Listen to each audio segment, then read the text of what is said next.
सरला जी एक विधवा महिला थी और वह एक गांव में रहती थी। उनके दो बेटे थे, बड़ा बेटा अजय और छोटा बेटा विजय। सरला जी ने अकेली होते हुए भी दोनों बेटों को अच्छी शिक्षा दिलवाई। बड़ा बेटा अजय पढ़ लिख कर सरकारी स्कूल में अध्यापक हो गया, जबकि छोटा बेटा उच्च शिक्षा प्राप्त करके भी माँ के गांव छोड़कर नहीं गया। उसने खेती बाड़ी संभाली। सरला देवी के दोनों बेटों का विवाह हो चुका था। बड़ा बेटा अजय शहर में कार्यरत, तो उसका परिवार भी उसके साथ शहर में ही रहता था। बच्चे शहर में पढ़ रहे थे। छोटे वाला विजय गांव में रहकर खेती बाड़ी संभालता था। छोटे बेटे की पत्नी राखी बहुत समझदार और घर परिवार को बहुत ही अच्छे से लेकर चलने वाली थी। वहीं बड़े बेटे की पत्नी मधु बहुत ही तेज तर्रार और केवल न सोचने वाली थी। मगर सरला जी का झुकाव बड़े बहू बेटे की ओर अधिक था। राखी सब समझती थी, पर सास को कभी कुछ बोलती नहीं थी, क्योंकि राखी बहुत समझदार थी। परिवार में सब कुछ सही चलते चलते एक दिन ऐसा कुछ घटित हुआ कि पूरे घर में मातम छा गया। हुआ यूं कि विजय किसी जरूरी काम से अपनी बाइक से शहर गए और उसका एक्सीडेंट हो गया। उसे तुरंत अस्पताल ले जाया गया, मगर विजय को चोट इतनी ज्यादा लगी थी कि अस्पताल पहुंचने से पहले ही विजय की मृत्यु हो गई। विजय के एक्सीडेंट और उसकी मृत्यु की खबर सुनकर उनके घर लोगों का तांता लग गया। सरला जी और राखी जी की समझ में तो कुछ आ ही नहीं। वह तो विश्वास ही नहीं कर रही थी कि ऐसा कुछ हो गया। उनका रो रो कर बुरा हाल। विजय और राखी के दोनों बच्चे भी छोटे थे भी, मगर कहते हैं कि ये वक्त जो एक दिन बड़े से बड़ा जख्म भर देता। सरला जी और राखी दोनों ने स्वयं को संभाला। राखी ने बच्चों के पालन पोषण, उनकी पढ़ाई लिखाई का खर्च चलाने के लिए 2 भैंस पाली और उनका दूध भी बेचकर अपना और अपने बच्चों का खर्च चलाने लगे। सब धीरे धीरे पटरी पर आ रहा था। एक दिन की बात, राखी किचन में कुछ काम कर रही थी कि तभी उसकी सास सरला जी ने कहा, बहू, कल भैंस का दूध वाले को मत देना। कल अजय आ रहा है तो वह दूध लेकर जाएगा। सास की बात सुनकर राखी को बहुत गुस्सा आया और आज राखी से रुका नहीं गया। वह सास सरला जी से बोली, माँ जी, आपसे कितनी बार कहा, मेहनत तो हम करते हैं और हमारी मेहनत का घी और दूध आप जेठ जी को दे देती हैं। आपको तो अच्छे से पता है कि पशुओं का काम करने में कितनी मेहनत लगती है। दिन में 3 बार तो गाय भैंस को चारा डालना पड़ता है, उनको नहलाना, उनको इधर उधर जगह बदल कर बांधना, तब कहीं जाकर हम दूध और घी का आनंद ले पाते हैं। और थोड़ा घी दूध बेचकर बच्चों की फीस भी भरनी होती है। और आप हैं कि जब भी जेठ जी आपसे मिलने आते हैं, आप उनको मेरे द्वारा इकट्ठा किया गया घी और एक टाइम का पूरा दूध ऐसे ही दे देती हैं। आपको मालूम भी है आज घी का क्या भाव है। माँ जी, जरा हमारे बारे में भी सोचा करो।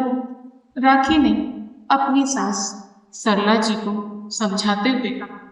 सरला जी की आदत थी कि जब भी बड़ा बेटा अजय गांव आता तो माँ जी एक दिन पहले ही अपनी बहू राखी से बोल देती कि छोटी बहू, कल शहर से अजय आएगा तो दूध मत बेचना और जो तूने घी इकट्ठा कर रखा है रहने दे देना।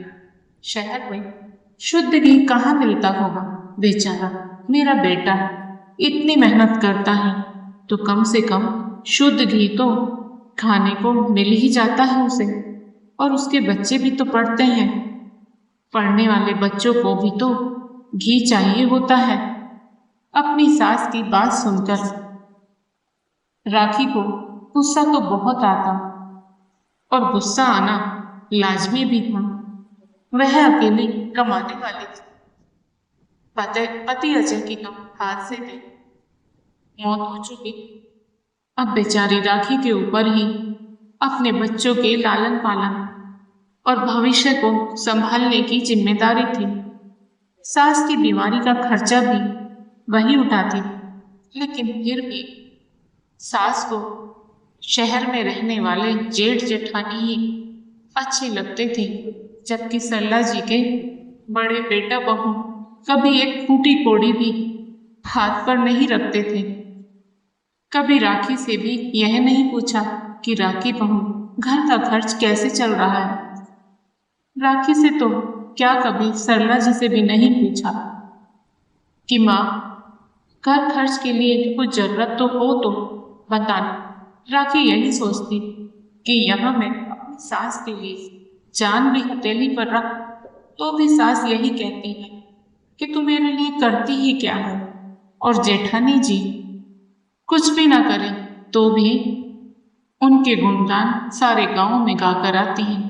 राखी बेचारी दूध बेचकर ही थोड़ा पैसा कमाती थी ताकि बच्चों को पढ़ा लिखा कर काबिल बना सके।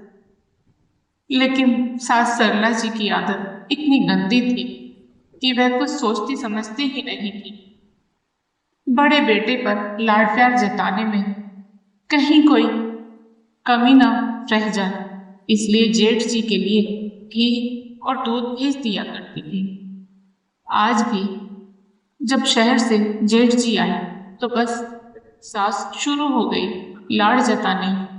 और जेठ जी ने भी कभी यह नहीं सोचा कि और किसी के लिए ना सही कम से कम अपनी माँ के लिए आधा किलो फल या मिठाई ही साथ ले चलो।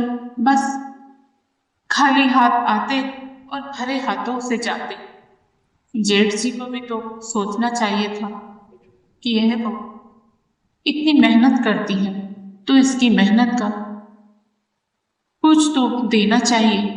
शहर में कौन सा घी दूध की कमी होती है, वहां पैसा खर्च करो तो सब आराम से मिल जाता है, लेकिन हर महीने फ्री में मिल जाए तो किसे बुरा लगे।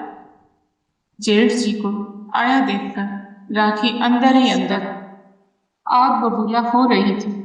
राखी की बातों से सास के कानों पर जूं तक नहीं रेंगती थी और वह बेटे को राखी की मेहनत का घी दूध देती रही। एक दिन सरला जी की तबीयत खराब हो गई। गांव में कोई बढ़िया डॉक्टर नहीं था, तो इसलिए राखी ने सोचा कि जेठ जी के पास ही भेज दूं, ताकि शहर में रहकर माँ जी की तबीयत अच्छी हो जाएगी। राखी ने अपने जेठ जी को फोन करके खबर कर दी। वह शाम तक गांव आ गए और अपनी माँ को साथ ले गई ताकि अच्छे डॉक्टर को दिखा सके, फिर कुछ दिन सेवा का मौका भी मिले। बड़े बेटे ने शहर के अच्छे डॉक्टर को दिखाया।